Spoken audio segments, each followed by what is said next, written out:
What if you could take someone who started a conversation like this? So you're a therapist? Yes. Okay. Well, I'm a psychiatrist. I don't believe in therapy, and I think it's a scam, and I don't think it's necessary, and I don't think that even if there is anything wrong with my brain, that this is going to be helpful whatsoever. And in that conversation with them saying this. Thank you. Thank you, man. Thank you. This is a good conversation. Thanks, man. I appreciate you. I can see that you actually appreciate your attention and focus on this. That's what we're covering today. The simple steps to make a rude person take back what they said, show you respect, and wish they hadn't even begun with the rudeness in the first place. Now to begin, one way to deal with rude people is simply by drawing a boundary and exiting. Interview adjourned. Love you. Okay, that's the end of the interview. And to be clear, walking away from rudeness is totally fine. So is letting people know how you want them to act around you, like Tom Cruise does here when he's repeatedly questioned about his relationship. Here's the thing, Peter. Yeah. You're stepping over a line now. You're stepping over a line. You know you are. I suppose they're questions though, that people want to know. Peter, you want to know. Take responsibility for what you want to know. Don't say what other people. This is a conversation that I'm having with you right now. You're right. Put your manners back in. But while that kind of boundary can work, without a tremendous amount of power, either with your tone, physicality, or your social capital, it might actually make rudeness worse. That is because Tom is telling the interviewer what he needs to do, which always creates a power struggle. But there is a way to draw a strong boundary that doesn't do this. You state what you are going to do or not do in a conversation. You don't demand anything of the other person. And that means instead of saying, don't say what other people are asking, you'd say, if you're going to speak from the perspective of other people, I'm going to leave the conversation. You notice here how Dr. K doesn't tell Sneako to do or not do anything. He speaks only about what he is going to do. Let me just make a couple things clear. So I am a psychiatrist, but I'm not your psychiatrist. Okay. Is that clear? So I'm not doing therapy with you, right? You're not my patient. I'm not going to be diagnosing you or treating you for anything.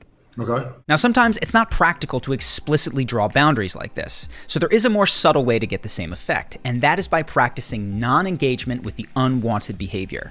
One way to do that is with a magic word. You can watch Dr. K nail it here. If I go to a therapist, your job is to take my money from my mental health problems. Why would you want me to get better? You don't. You want me to keep coming back and paying you. So you're going to tell me, oh, come back next week and we'll unpack this and we'll unpack that. I don't need to unpack all this from childhood. I'm 25. I'm going to shove it down and keep going. Why do I want to unpack this stuff? Okay. Said with a friendly tone, okay, can completely deflate someone who is bringing aggressive energy to you. It works because prolonged rudeness is usually looking for a reaction from you, and if you don't give it any, it falls apart quickly.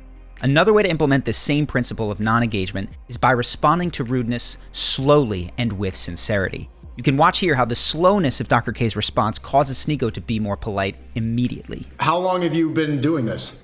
What do you mean by this? Talking to people crying on a couch. Oh, psychotherapy.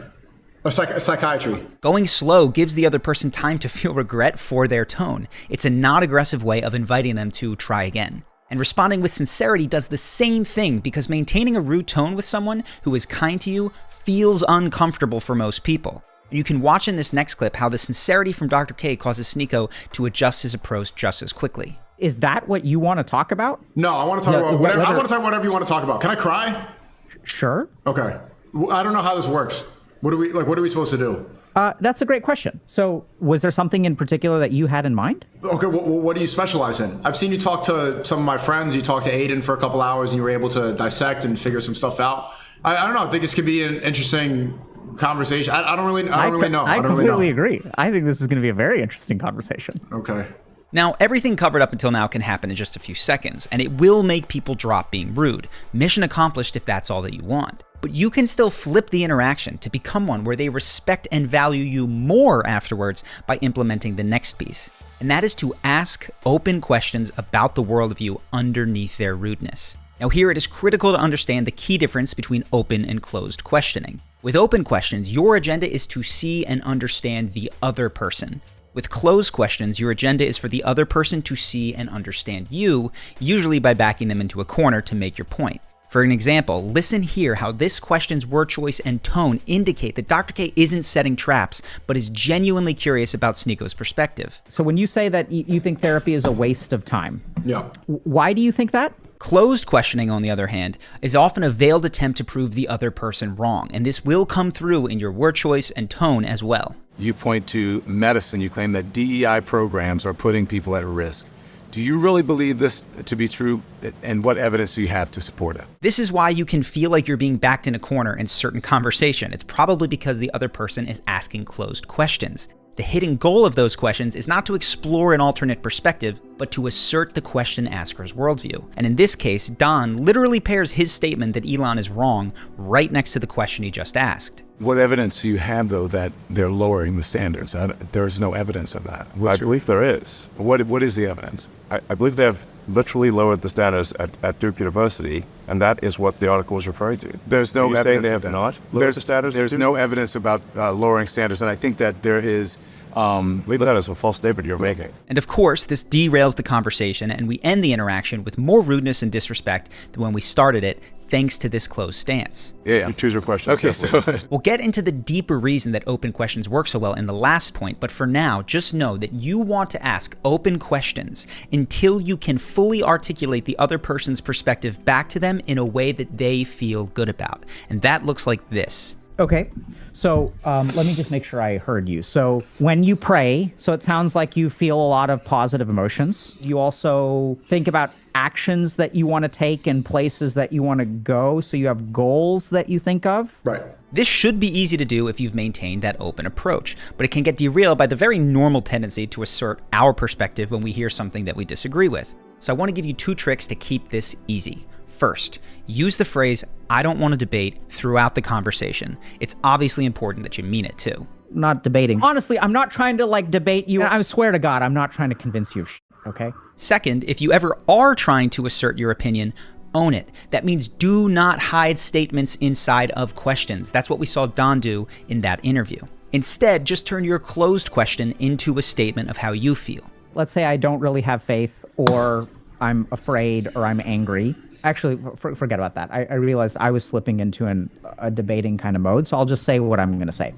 Okay, so by this point, you've disarmed the other person's rudeness and used open questions to invite them to share themselves. And they're likely in a receptive enough state to actually hear your perspective now, given the trust that you've built. But before you share your perspective, there is one more thing which may seem silly, and that is to ask them if it's okay with them that you share your perspective. If you want an impression of fixing what I think is incomplete about your understanding, we can start that.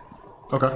You have other questions, or can I dive in? You could dive in. Now, I get that this may seem overly sensitive, but when someone is being rude or aggressive, it's because they are ego-identified with whatever's happening in that conversation. So just hearing a worldview that's different than theirs can actually be received as a threat, and that will make them be even more rude. So asking them if it's okay to share can help that ego feel a sense of respect and safety, which will diminish the odds of getting a backlash. For a similar reason, you'll usually want to share the areas that you agree with them first and share the areas you would disagree with them second, like this. Here's where I think there's an advantage to therapy. So I completely agree with everything that you've said, okay? I think the challenge, though, is that what you're sort of talking about is difficulties within you. So let's just take faith, for example. This ordering subtly signals that you're not listening simply to poke holes.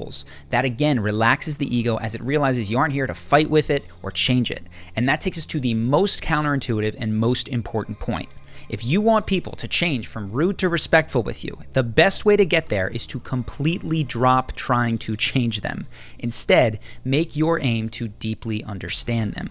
Because when you give people your attention and curiosity without trying to change them, many times the rude part of them will naturally calm down. They actually become open to hearing your experience of them in an unguarded way. And you can see it, for instance, here. This next exchange occurs after Dr. K has gone through all the steps we already covered. And you can imagine how different Sneako's reaction would have been if he just said this piece right off the bat. So you say things in ways that are very polemic. So polar. So you say things in a way that invites me to argue with you and try to prove you wrong. Yeah. Like just the statements that you make. And I can see why people are inflamed by that.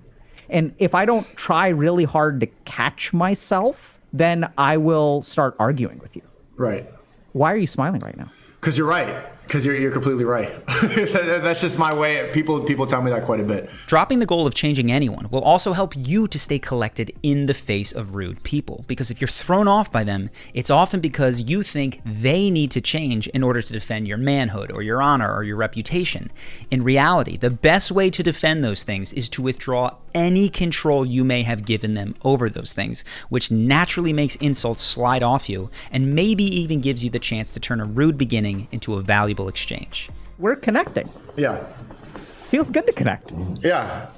Yeah. Does it make us weak to connect?